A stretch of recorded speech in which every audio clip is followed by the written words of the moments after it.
welcome to the Deep Dive. Today we're taking a close look at the really dynamic world of blockchain, crypto, and digital identity. Yeah, lots happen. Definitely. It's June 30th, 2025, and, the market's seen some interesting moves.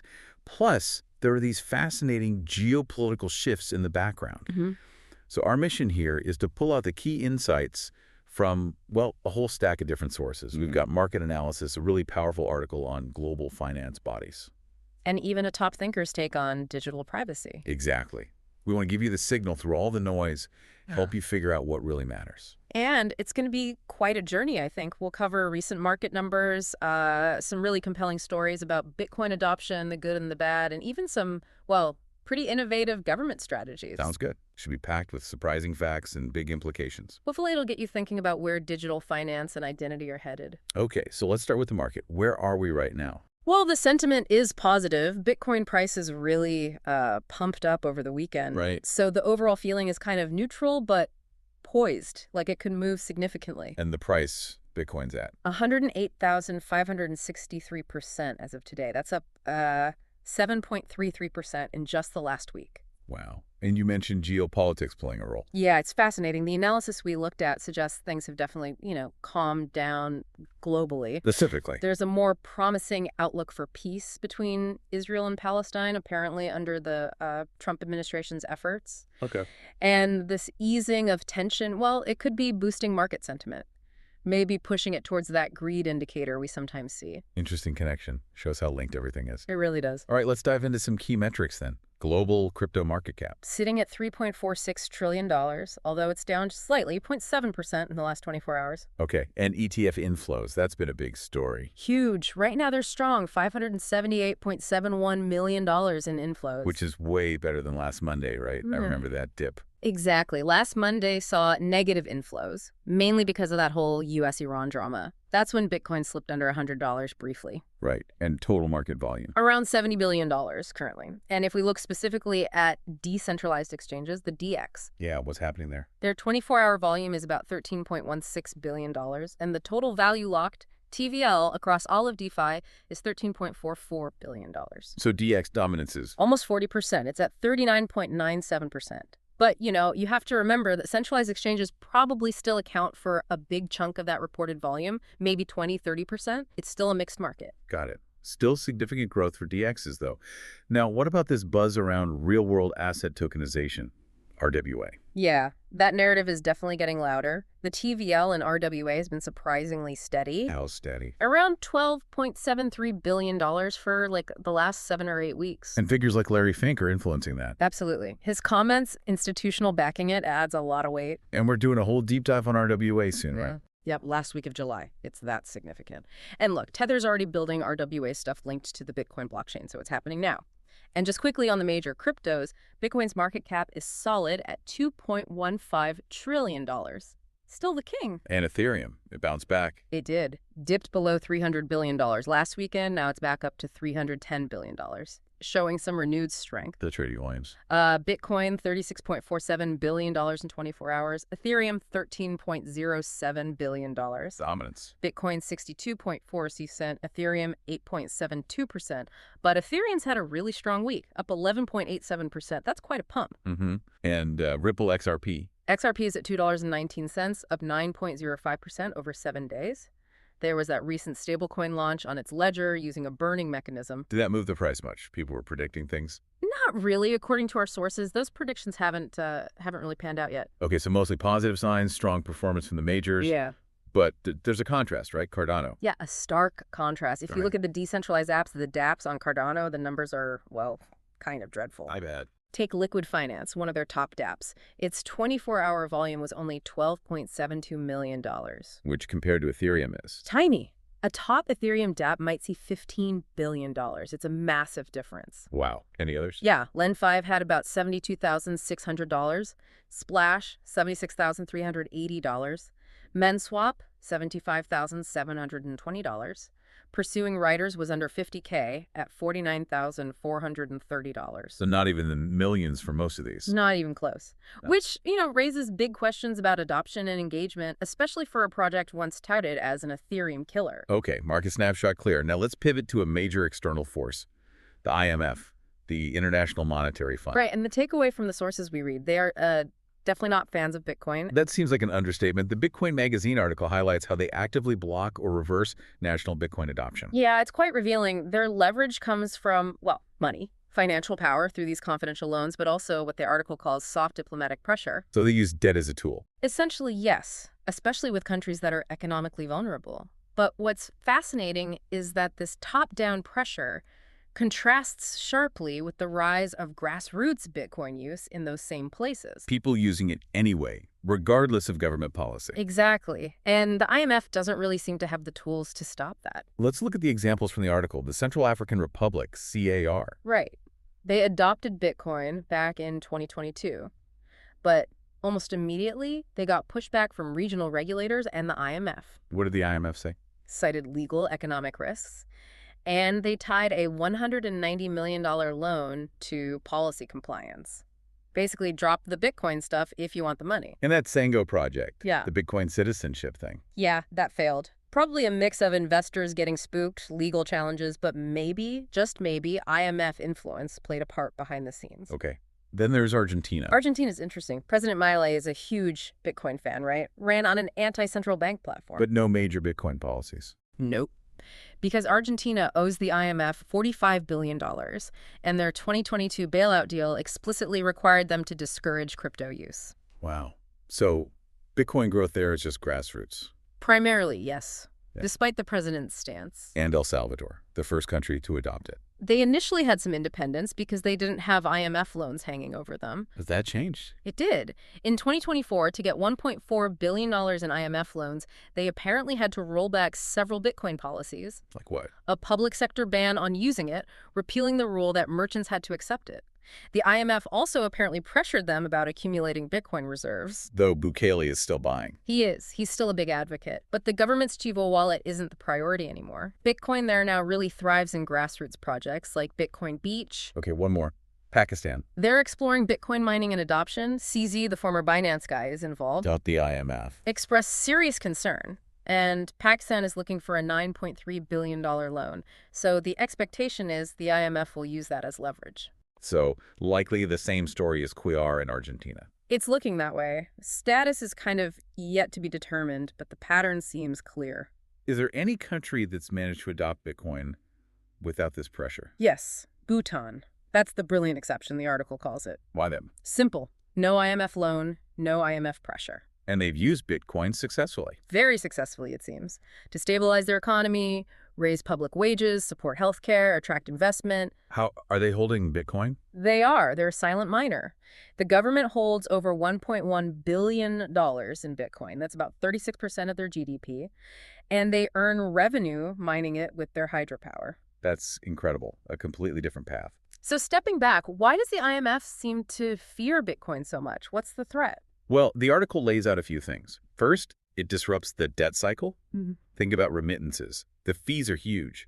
Nigeria loses almost $2 billion a year just on fees. Bitcoin cuts that dramatically. Right. Less need for dollars, less need for IMF loans, maybe. Exactly. And it also lets sanctioned countries, Iran, Venezuela, Afghanistan, bypass the U.S. financial system. Which undermines U.S. and IMF influence. At a macro level, yes. It threatens their geopolitical leverage. Bitcoin offers sovereignty outside their lending conditions. And it turns energy directly into sovereign wealth, as Bhutan shows. Yeah, they can monetize excess energy, like hydropower, without needing big infrastructure loans from bodies like the IMF. Paraguay's doing something similar, too, using mining revenue to service debt, empower local areas. It's a fundamental challenge to the existing financial order. So the conclusion of that article is pretty powerful. It really is.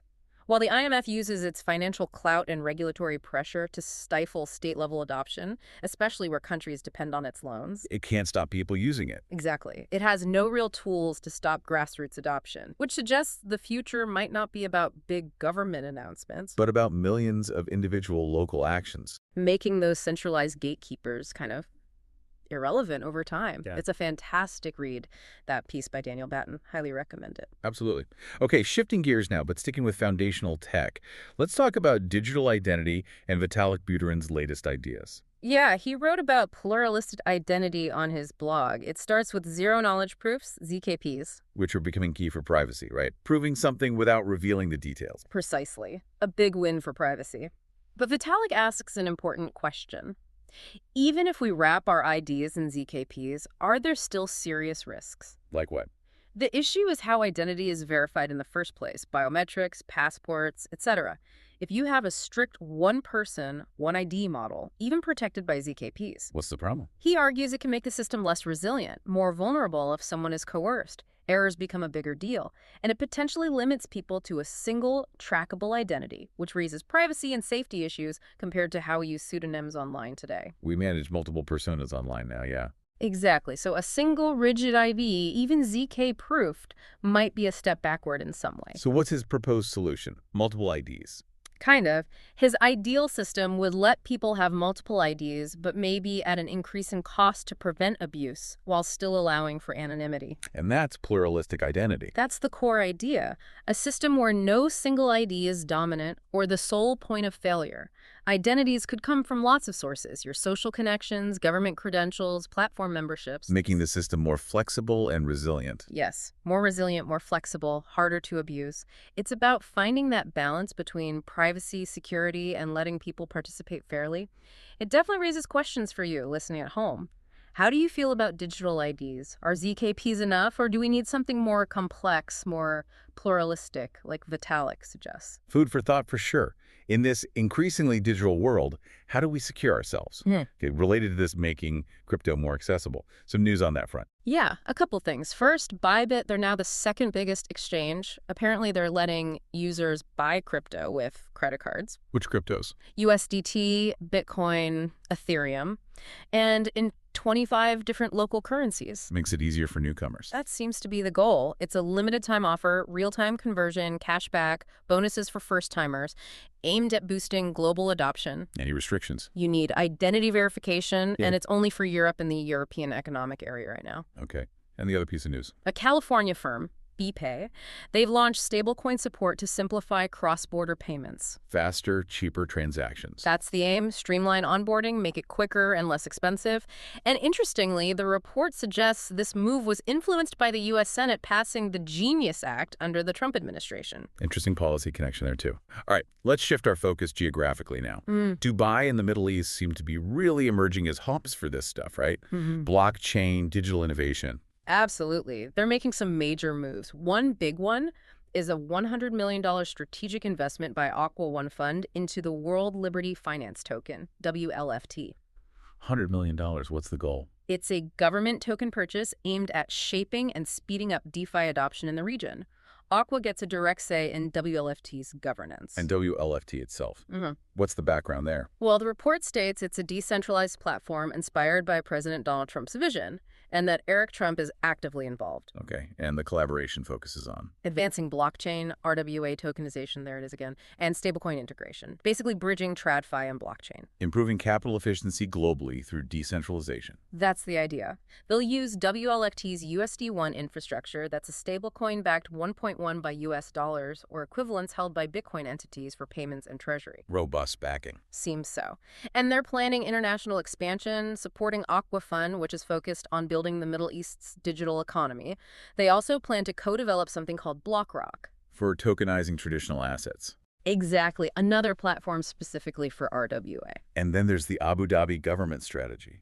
That sounds incredibly ambitious. It really is. The Abu Dhabi Government Digital Strategy 2025-2027, announced a couple of months back. And their goal is? To become the world's first fully AI-native government. Wow. AI native. Who's leading this? A department with a unique name. The Department of Government Enablement. DOGE. Okay, let's clarify. Not the meme coin. Definitely not the meme coin, not related to Elon Musk. This is a real government department. Got it. And they're investing heavily. Massively. $13 billion between 2025 and 2027. All focused on digital transformation, innovation, adopting advanced tech. What are the specific targets? They're aiming for a 100% digitization and automation of government processes, 100% adoption of SC, smart enterprise, and cloud computing, a unified digital ERP platform, and deploying over 200 AI-powered solutions. That's huge. And they're training people, too. Yet the F4 program is designed to upskill government employees and citizens for this new digital reality. The chairman, Yamat Kashmalkor, emphasized building a government based on agility, foresight, innovation. It's not just about tech, it's about a new way of operating. What's the expected economic impact? Projected to add over 25 billion dirhams to Abu Dhabi's GDP by 2027 and create 5,000 new jobs. And they're collaborating with universities and research councils. Yeah, strategic partnerships with the Mohammed bin Zayed University of AI, the Advanced Technology Research Council, especially on large language models, and G42, they're really positioning themselves as a global leader in digital governance. A serious statement of intent from the region. Okay, so we've covered a lot of ground. Let's bring it back home for the listener. What are the key things you should be watching for in July? Right. Practical takeaways. Based on the expert advice we reviewed, there are a few crucial factors that impact crypto prices directly or indirectly. First up, Keep watching geopolitical news. Global conflicts, peace efforts, Israel-Palestine, Russia-Ukraine. The reports suggest President Trump's peace efforts are seen as a factor, so any developments there can move markets. okay. What else? Inflation data. The U.S. CPI numbers come out July 15th from the Bureau of Labor Statistics, BLS.gov. And the current trend mentioned in the reports. They indicate U.S. productivity is up and inflation has drastically fallen under the Trump administration, with tariffs cited as bringing in significant U.S. investment. So watch that July 15th number closely. Got it. Next. The FOMC meeting on July 30th, that's the Federal Reserve deciding on interest rates. Federal Chair Jay Powell's announcement. Always a big one for markets. Always. Expect potential volatility, maybe some manipulation or heavy trading around that date. Be cautious. And finally, Tariffs. Keep an eye on the official White House website for updates on President Trump's tariff policies and negotiations. These can also ripple through the economy and affect market sentiment. phew. Okay, so we've really unpacked a lot today. From the IMF's quiet power play against Bitcoin And the strength of that grassroots adoption in response. to Vitalik Buterin's ideas on pluralistic identity, needing more than just ZKPs. Right. Thinking about resilience and flexibility. And then these huge digital transformation projects in the Middle East aiming for AI native government. It's a complex picture. It really is. Constant change, lots of different forces at play. So maybe the final thought to leave you with is this. We see these big centralized institutions trying to control digital adoption. But how much of the real future, the real innovation, actually comes from the ground up? From individuals, from local communities acting collectively. Exactly. Maybe the future isn't just about grand policies, but about millions of distributed actions. Something to think about. How might your own digital identity change in all this? What role will you play?